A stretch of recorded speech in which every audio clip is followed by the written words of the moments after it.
How to clamp the MMM 500X to the plate. Here under you can see the yellow feeding wheels, the upper part of the clamping unit and the down part of the clamping.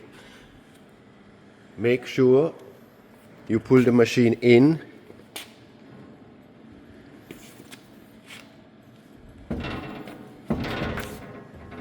until this position. contact point, position point.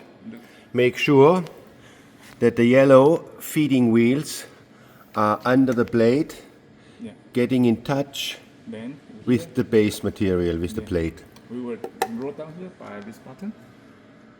This is a This makes sure that you can bring down the plate. Me show you again. Bring down, touch, Touch. then clamp. Use this Then button. you clamp. Clamp up.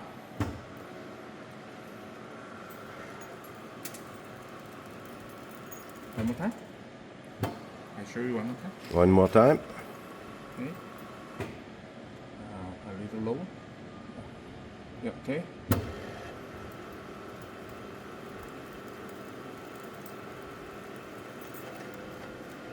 Okay. And ready to go. Then start the spindle. No need. Next step. Okay. Start. You can adjust the speed. Spindle speed. Then you can go. Feeding direction. You attach speed, go faster. Maximum speed on carbon steel 1.2 meter per minute. On stainless steel approximately 300 to 400 millimeters per minute. Okay. Stop.